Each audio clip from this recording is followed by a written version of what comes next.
How you doing, Christine? How you doing, Aaron? Not too bad. Sam, how you doing as well, buddy? I'm doing pretty good, pretty good. All right, today we have members from the metal band SandFalls from New Brunswick. So, before we go right into the first question, why don't we give us a little background on your band and how it was originally formed? Sure. It's a pretty interesting story. I started the band one day. I was in another band, and I lost the position in the band, and I wanted to start another band, so I put out a message out there on the social medias, and I got one of my old friends, Alex, who messaged me and said, I'm down. So we started a metal band together, and so on and so on. Some members left, some members joined, and then eventually we got to the lineup we're at now. Nice. Why don't you tell us about your appearance at the East Coast Music Championship of 2024? It was a fun little show we had with our buddy Ross Cola from Ross Cola. And, he decided he wanted to put on a show, music competition style. So we helped him out with it. We played it in a show. I'm not a big fan of music competitions usually, but like I said, it's our good buddy, and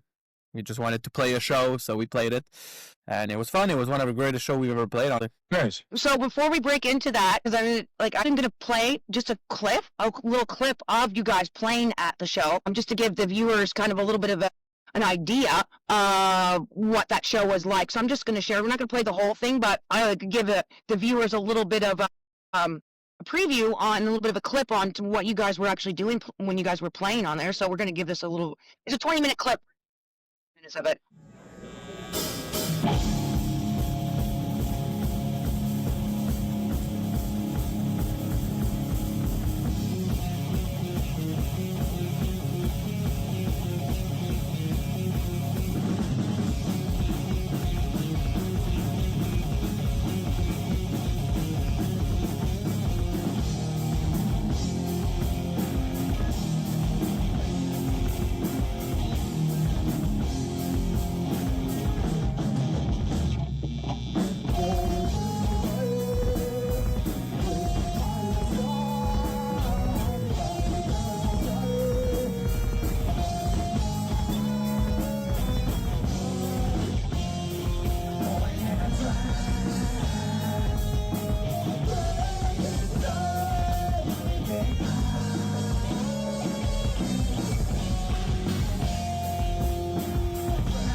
I'll end it there because obviously we don't play the whole 20 minutes, but I just wanted to give a preview. You guys came in second place on that one too, so that's really impressive because I know the other band that came in first place, which is Wreckage, and yeah, they're amazing. So good buddies of us. They're good friends, very good friends. Yeah, and so yeah, you guys, and you guys played really well there. Like just that first 2 minutes, and I love the Michael Myers. That's great, the Michael Myers mask on the drummer. I'm surprised with how long he kept it. It was the day after Halloween, and we decided, let's all wear masks. Didn't keep mine for too long. Couldn't see shit. I had the Michael Myers mask, and for Halloween, and my poor Simwick, every 20 minutes he had to flip it up because he was just sweating under it. So I can only imagine how much he was sweating underneath that. Yeah, and he was not stopping too. He was that was the first show we played after we recorded the entirety of the drums for the newest album. So he was all sharp, ready to play, and played everything like we recorded them. So he did not stop. He was going full speed on that. play some a little bit more clips, like leading out of it for some people there during the end of the show. But yeah, that I really like seeing you guys play live. So that was like when you guys popped that up. You only popped that video up like 2 weeks ago, even though it was from a year ago. And I was like, oh, we gotta look at that. Like that definitely. I got a whole backlog. It's nice to brag about.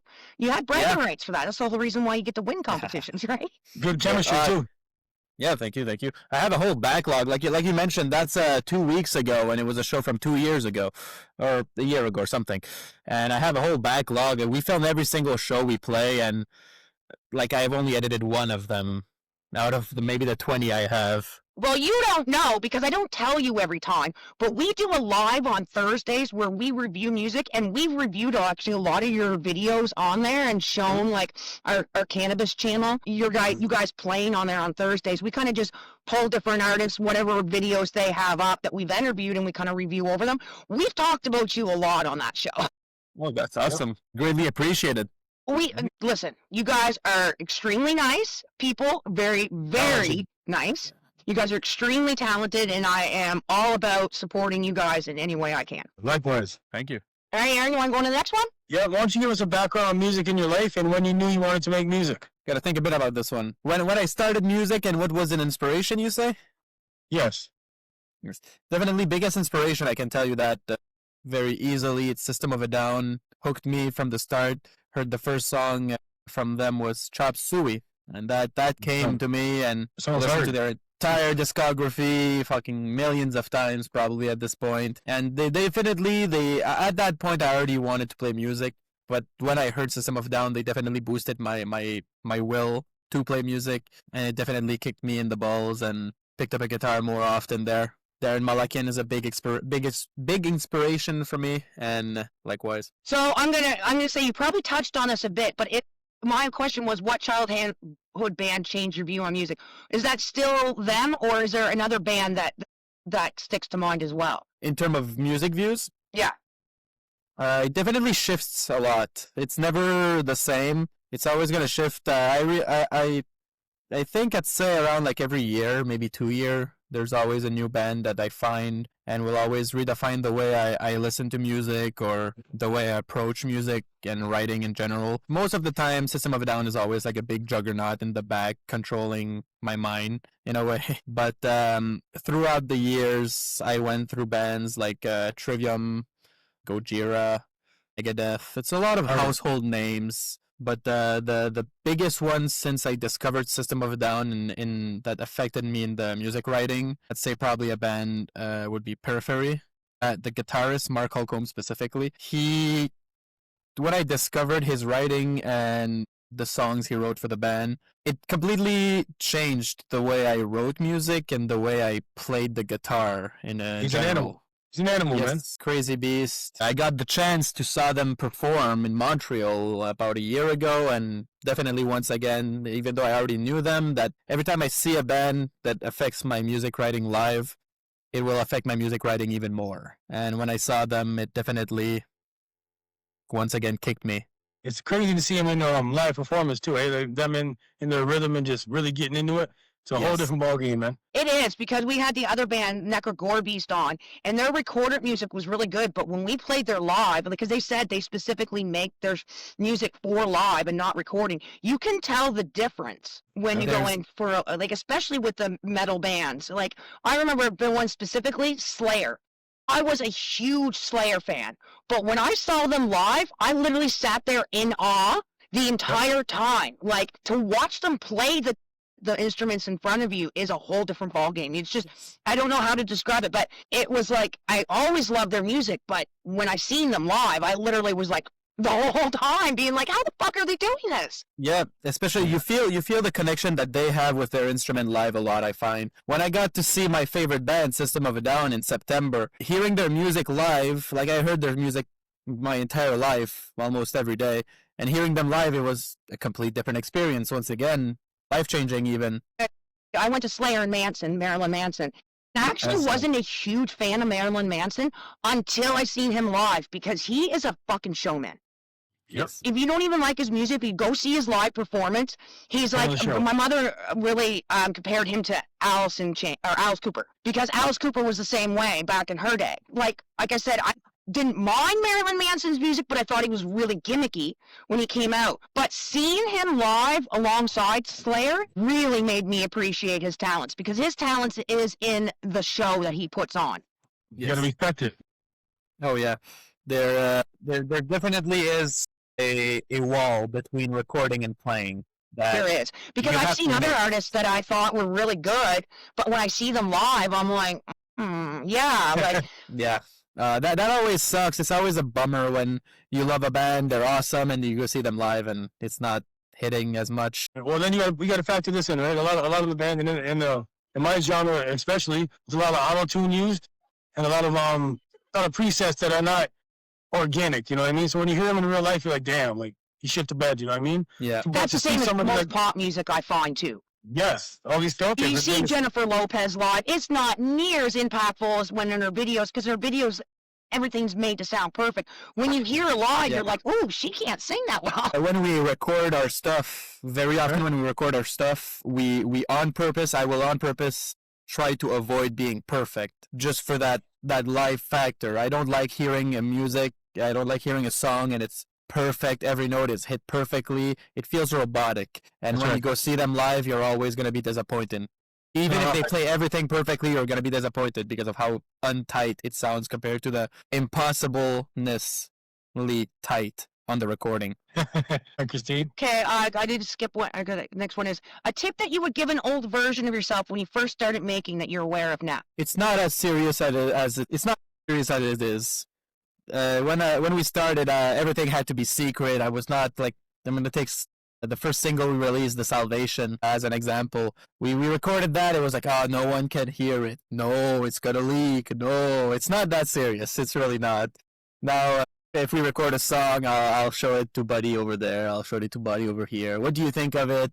Give me some feedback. You know, it's mainly be more open to communication, and people will help. Process of how you come up with your lyrics and what influences your first word. That's a good one. That's actually a really good one, because I'm asking myself this one quite a lot. As we're writing new material and I have to come up with lyrics, often will write the song before everything, and I will question myself on what does the song make me feel. Does it make me feel energetic? Does it make me feel sad? Does it make me feel happy? And then from there, I'll try to get a topic to sing about. Often I'll just listen to the song and I'll say a random word, banana, wall, TV, random words, and eventually I'll say a line of words and I'll be like, that is a good line, and now I have to find a meaning to it and write a whole song about it. It's real. Yeah, it's sometimes I walk into a song, like the song is not even written, and I'm like, I want to write about this specific topic. I have this on my mind. I want to say that. But it's not often that happens. So with that being said, then, do you experience writer's block? Writer's block is the biggest bitch I've ever had to encounter, and it is frustrating. The amount of songs that has been lost to writer's block is ridiculous, and the best way to overcome it, for me personally, is to forget about the song and come back to it like in a year. But There is a lot of songs sitting in the back that's been sitting in the back for years, and like after releasing a few songs, I'm like, hey, we want a new song, and I have this song that's mostly written, but I had a block on it, so I'll rework it, and when you leave it and you let it in the bag for a few months, weeks, years, your mind will have learned new tricks, new patterns, new skills, new everything, and you'll have had time to think about a lot of different other songs and melodies. So when you get back to it, you'll have a lot more ideas and ways to like, oh, I can remove this riff and place it later in the song and play something here to transition it better, you know? Good question. Yeah, You smoke weed, man? a lot. What the hell is going on, man? That's a creative process right there, bro. Blow yourself a split and be all right. Sometimes I use it as a tool. On the recording of As the Sand Falls, there was a few parts that I really wanted it to sound like I wanted the lyrics and the performance to sound broken, like emotionally broken. So I decided I would like. It's very not healthy. I do not recommend this to anyone. But like, you smoke a fuck ton and you break yourself mentally to get the performance you want. Hey, look, when I do art, when I paint, I will eat myself half stupid on edibles sometimes to get Yeah. a vision out of my head onto the canvas. So I think anybody creative, I think majority of them use cannabis to kind of spark their creative side, if not something else, but mostly cannabis. Yes. Look at Eminem. He was terrible when he was fucked up on the drugs. He was a bad man. Went to that relapse off when you shit the bed. So it's always, it opens up your mind, man. yeah, it's always a weird thing to say for a lot of people. It's a weird thing to hear for a lot of people, but the most creative ones in the world are weird. They're weird. They're fucked. They're not healthy. Of course, you don't want to be that, but sometimes, depending on the outcome you want to get, and how much you want to get it, you will reach extremes that you normally would not. I mean, we see a lot of the music in the 90s, and I mean, I hate to say it, but some of the best music come out of some people's biggest drug fits. I mean, look at Eminem. That's a fine example of somebody, like, I hate to say this, but his music was better when he was addicted to drugs. It's just there was a certain, and there's other artists too where I'll say, like, they should really go back on the drug. And I hate to say that because I don't want to promote a bad lifestyle, but in the same sense, you had a certain amount of openness, and I find that with Eminem, and a certain feel to him when he was partying that you just don't get in the music that he does now, and it's way too serious now. It's that dopamine release in your mind, right? Now, with that being said, I have one more kind of branch out question. So when you're writing your music, okay, I know with me personally, all my music is situational. So whatever I'm going through at the time is what emulates to my music. So it's the same with you. You're going through a down spurt, you know, you got there's more melodic stuff, or if you're going through some hard shit, you headbanging, you know what I mean? Like, yeah, actually, it's the same. It's sort of in the same boat as the lyric writing. A lot of the things I have to say are momentarily. They're in the moment. So like I'll have like a few things going on in my life, and I'll think about it a lot, and I'm like, I have to say something about it. I want to say something about it, and that will bleed into the music writing too. If I'm angry about something, it's probably gonna be some more heavy music. If I'm happy about something, it's gonna be probably still heavy but less heavy. You know what I mean? A little more heavy. Yes. Upbeat heavy. Pretty much. Although sometimes I have like some angry thoughts that I want to put into music. It's not always going to be angry music. Sometimes I'll write something that sounds... I love it when songs sound happy and are not, and stuff like that. They sound like the opposite that they're supposed to sound. I'll take an example from the band I mentioned earlier, Periphery. They have a song, it's called Only Smile, and it's about the death of the singer's sister, and the song is very happy, go lucky, and it's I'm gonna smile through the pain, and life gotta go on, and the song sounds really happy. The one that reminds me of that when you say that is Pumped Up Kicks, because I used to sing along to that song, and I didn't even pay attention to the lyrics until years later, and then I realized it was about school shootings, and it's so upbeat that you really don't pay attention. Oh, yeah. You don't. I sang along to that for years and didn't know what it was about. But it's so upbeat, right? And it's just such a contrast with that. And like I said, it's so upbeat, you don't really pay attention to the lyrics, and you sing along with it. And then you pay attention, you're like, whoa, that's some serious... I've been saying that. Like, it's it definitely adds an extra layer for the song to be appreciated, personally. Calls an entendre. It creates another reason to love it. Oh, duplicate meaning. So the next question is, can you name... Oh, go ahead. Okay. I didn't say it. Can you name an underrated band or artist that you think should get more recognition? I recently seen the band Psychostick live, and I think there was 20 people in the audience, and it was in Montreal, 20 or 30 people. I've been following them for years. They've been touring across the United States for a while, and they are very good. They are one of my favorite band, and I don't hear a lot of people talk about them. They have a few songs that a lot of people knows, probably you two included, but don't know who they are. So I'd definitely say Psychostick is one of them. There's a lot of local bands that definitely deserves a lot more recognition. Just to name a few, I'd say we talked about them briefly. Wreckage. They don't have much out, but they're amazing. I've been really digging Roscola lately. Paratomb has always been one of my favorite local bands. Once Destroyed. All local bands. Pretty much all local bands are deserves a Well, lot more. hopefully I can track them down, all those names down, and we can get them on the show as well. That's like, we're going full stream ahead this year, so we're looking, especially if we do get on the streaming, it's just going to be a great avenue for all of those local musicians to have a way to kind of get out there to the bigger audience. So we're definitely stoked. That's why we asked that question, so we can get more names. Now, speaking of the music industry itself, how do you feel about today? About the music industry? Scrap. Very well put. It's the music industry in general. If I go to the bigger stage, it's mostly focusing on pop. Well, of course, as always, it's always been pop music. But the way that the music industry goes about it, that's actually something I had on my mind recently a lot. I was thinking about industry plants. They're planting people to be industry plants. That is taking away spots for actual people with actual passion for music to get there. And the way they're paying the artists, most of the time, nothing. We're not on a label. We're not planning to get on a label unless we get like a very good label deal or anything.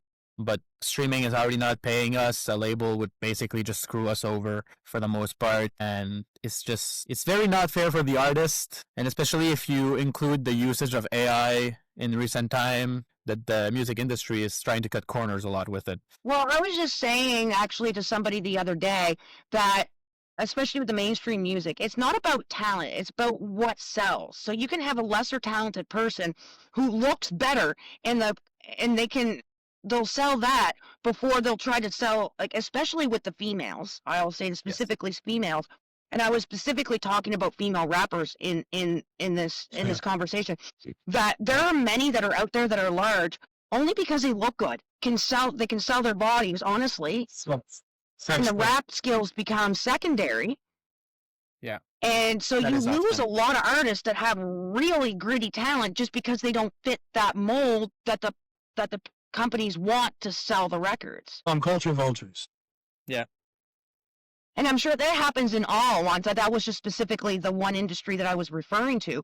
But it happens in all the industries, and it doesn't happen just with females. I mean, it's like they'll look at you and they'll say, oh, you could be really talented, but, you don't have the look we're looking for. You're not doing the music that we're looking for, and pass you up for somebody less talented just because they're willing to do whatever the companies want to. Creative process is dumbed out and cut off completely. And that's where it gets weird. What did you rather have, image or somebody you can control? And in the music industry, they want control. So it's like, you know what I mean? It's like, it's a hit or miss. Like, I know a lot of people that should not be on the radio. That are on the radio. And I'm not trying to toot my own horn, but I'll run circles around these guys. But the fact is, they ain't going to tell me what to do. You know what I mean? I'm not a yes man. I can be pushed around. So I'm deemed not industry worthy, and I'm cool with that. Often people that have really actual talent will be asked to be more in a back position and actually place a bigger image in front of them. Often the very talented will be at the back band and they'll place a very talented singer in front of them. I just actually watched a really long documentary on Milli Vanilli, and that's what happened there. Was they had the singers, and the promoter was like, "Oh, you guys aren't sexy enough," so they hired two male models, and they actually did want to sing, but they were told they weren't supposed to. And that's exactly what happened. And I watched the interview with the guy. He did it literally because he knew that those faces would sell more records than the actual people that were singing the songs. And when that all blew up, it actually really ruined those two models. And it really wasn't their fault. They were hired to do a job. They did their job. They actually wanted to sing and they weren't allowed, but they got thrown under the bus when everything came up to a head. But that's a really fun example of, he had talented people and they probably could have done something really good, but they did this fake facade with these guys and really ruined the careers of the singers and the men involved. Yes. Yeah.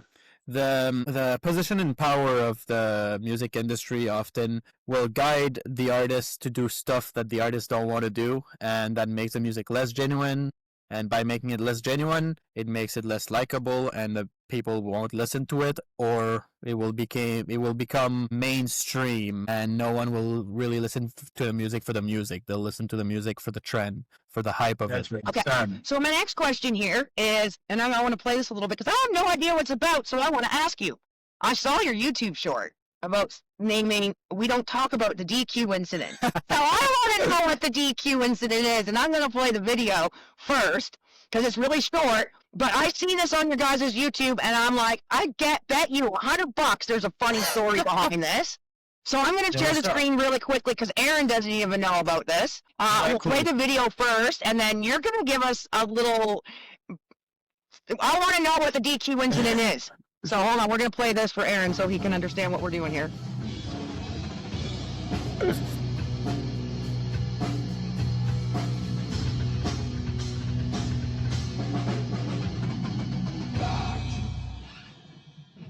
Oh, my penis!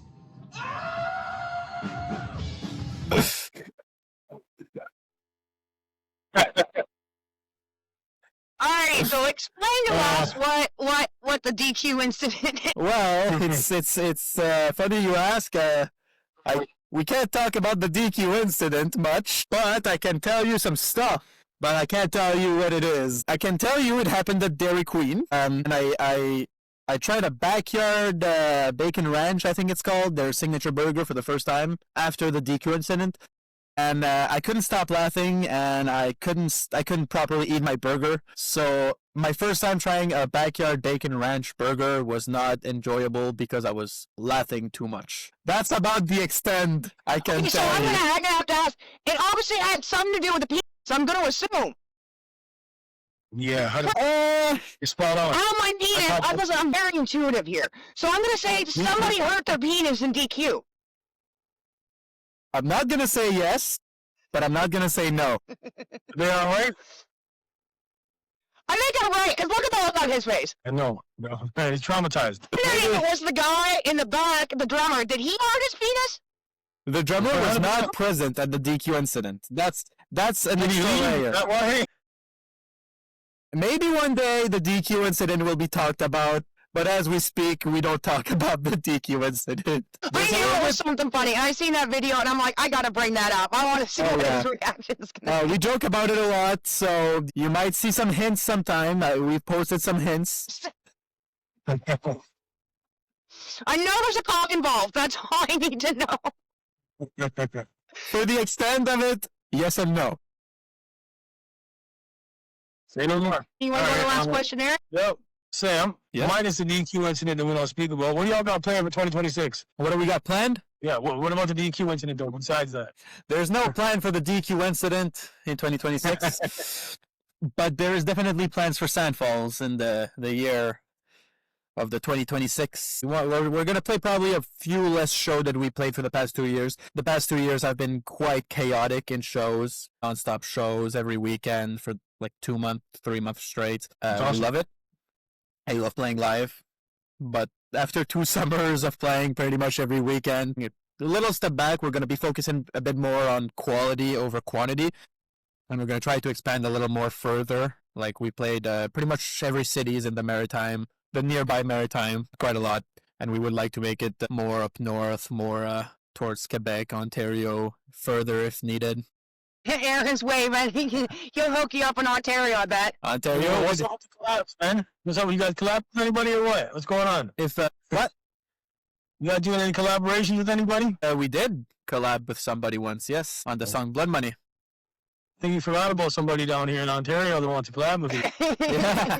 If we make it to Toronto or wherever in Ontario, hit us up. I'll come out there. I gotta go see Christine anyways.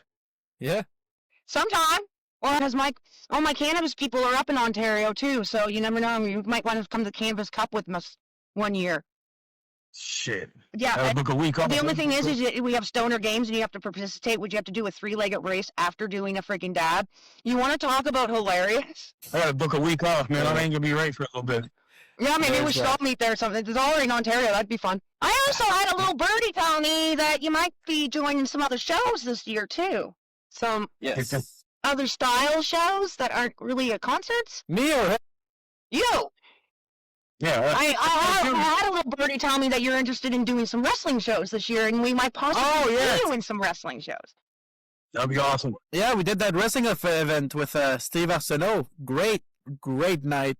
That was really fun. We ended up being the VIP act since the VIP act had to cancel. I think their plane didn't take off or something. So since we were there already playing the music for Steve, they asked us to play the VIP act, and we played for the crowd before the event started. before the general entry. It was That's really huge. fun. We got the video of that too. It's still not edited. I'm lazy. Look at Christine, the proud mother. You know what I'm saying?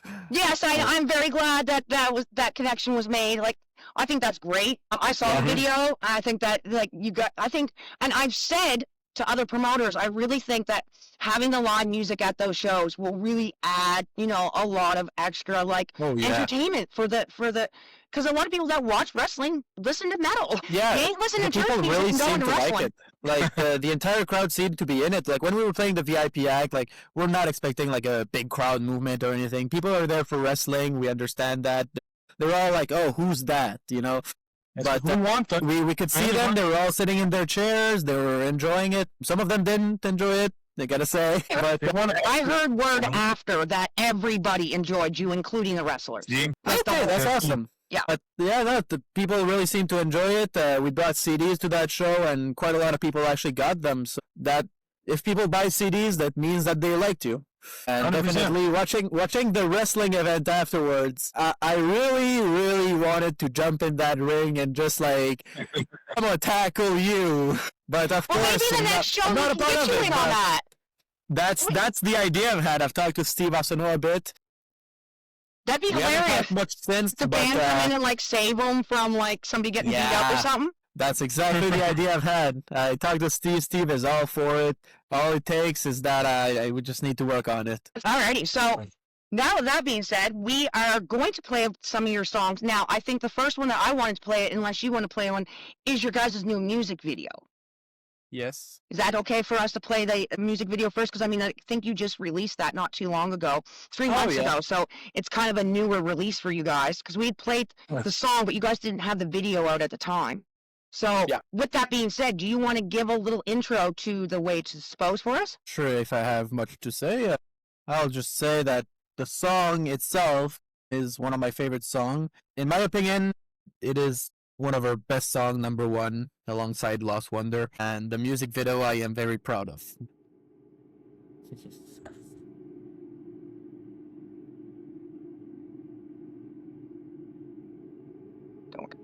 Yep. Okay.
Okay, who shot your video? That shit was awesome. Yeah, I was gonna say the exact same thing. Whoever did that, they did a fucking amazing job. Mm-hmm. Y'all did great too, by the way. Oh. It was fucking awesome. Yeah, thank you. We had a good little crew that day, actually. We had 2 people working on the camera. One of them was the co-director with me, Jeremy Savoy. He did most of the camera work, and our drummer's girlfriend, Eleanor. The close-up shit was fucking unreal. What building were you in? Because that like's really cool, like backdrop that you guys were in. Yeah, we got lucky. That is our guitarist's workplace, and we were allowed to shoot there for a day. And it's a railroad place thingy. Railroad. It kind yeah. They have It definitely looked train. industrial, that's for sure. But it was a really cool setting for your guys' video. And I have to say something really quickly. You know what that song reminds me of when I thought of it? Like old school Metallica before they got like mainstream. Yeah. You're like, you know what I That's mean? cool. Like the original Metallica before they could blew up. That's what it kind of gives me that same feel, like the old metal before they got too mainstream. That's cool. I like that. Thank you. I fuck with that, man. Oh, That man, feels like- nice. Watched it, but I think we had some skipping or something on our live. So, like, that was the first time I actually got to sit and watch it. And yeah, like the cinematography and like the clarity of like whoever was shooting it definitely did an amazing job on that. There was a lot of work. Singers and stuff, I really like that. You can tell they were being very creative with how they were shooting the scenes. Yeah. Awesome. We were talking a lot between shots about like which color should be used, and we were taking into consideration that editing was gonna be bringing a lot to it. I spent a lot of time. I edited the whole video. I spent a lot of time working on the color grading and touching the colors in partnership with our graphic designer, since I know less about colors than he does. So I would often send him shots like, hey, give me recommendations. Should I saturate this? Should I bring up the brightness? Should I do stuff? And we worked a lot with the colors, and I pretty much went through every single frame of that video like thousands of times, made sure everything was perfect. Yeah, no, and it really, the video style itself kind of reminded me of the videos from that era too. So yeah, good job. I really like it. Like super like that video. You guys did a There was originally going to be we describe it as plots. There was originally going to be a plot C to it. Right now there's plot A and a plot B. There's the platform shots, which is the platform you see at the start where we're in the middle. There's the platform shots that we consider the plot A, and then there's all the color shots we consider the plot B. There was originally going to be a plot C. You see some of it in the video with the chair and the spotlight, the taping attaching to the chair. Originally, we were going to have a fight between the 2 singers at the end of the song, the one that's attached in the chair and me. And that was going to be like a more of a storytelling plot other than just music playing. But we ran out of time by the end of the day, and we had to cut production short. Everyone was tired. We didn't have any lunch break. We pushed it all out. Like, we really worked efficiently that day. It's really hard making videos, even like interview videos, the editing and getting everything perfect. So, but I really loved it. Like, I don't think you really needed that third plot in there. I think that visually that the jumping from one A to B was really interesting. Like, cause you are jumping back from like scene into the closer scenes, and I really liked it. It really did remind me of like early 90s, the videos. I used to watch, or I still do, but I don't know if you've ever heard of the band Drain STH. They're a female metal band that were in the 90s, and they were really good, but they kind of peaked out because they broke up. But they've got a couple videos, and it just gave me that kind of same vibe and feel from that era, right? I was watching a lot of music videos before we went to shoot that. We knew that we wanted to shoot a music video. We didn't know for which song. And we decided this one, taking its simplicity. Well, for us, it's a simple song. The simplicity, how much we played it a lot. It's one of our favorite songs, all of us. At the end, watching a bunch of videos, I was picturing a lot of ideas. Like, I want this shot here, I want the shot there, to focus on that. So we sort of worked around that specifically. I think you picked the right song, because the vocals in that one are pretty fucking amazing. Thank you. I want to thank you very much for giving us your time today and doing this. I'm going to let Aaron say whatever he wants to do at this point. I'm impressed with you guys' creativity. The artistry, the videography was unbelievable. Like I said, them close-up shots, it was just fucking mint, man. And they had a lot of raw emotion behind it, and tight, man. You guys are sick. Well, don't be humble. You guys are that shit. You guys are nice. You guys Thank you, really are Yep. talented. Like, I'm not caring to kiss your ass. We push you guys so much on our lives because we love you guys so much. You just don't get to see it because I don't tag you every time, but we talk about you a lot Yeah. on our lives and do compliment your talents a lot behind your back. Thank you. Thank you. That's a lot of work. We put a lot of work. You can We tell. don't put anything unless we're like beyond satisfied with it. If our name is attached to it, we have to make sure it goes right. Well, I can definitely see it, and I can't wait to see what you guys come up with over this next year and some of the new stuff that come out. So again, I appreciate you guys giving me your time today, and we will definitely be keep following up with you and seeing what's going on down the road in this year for sure. Thank you for your time, my man. You guys are fucking a blessing, straight up. And really you. nice Thank you, guys Robert. too. Listen, that's also what a lot of the guys said at the event, that you guys are legitimately just really good, nice guys, and it's really nice to see, like, you know, when you got talent like that, but you're likable too. Like, and behind the scenes, you're very likable guys, and of course that makes us want to help promote you guys more. So we really thank that you connected with us, and we're able to kind of work together like this. I'm really excited. Yeah, thank you. I might grow my hair like you guys, man. You guys shit. Wouldn't you have an afro? We're gonna have to straighten Yeah. it and relax it, won't we? I'll relax. It'll be relaxed.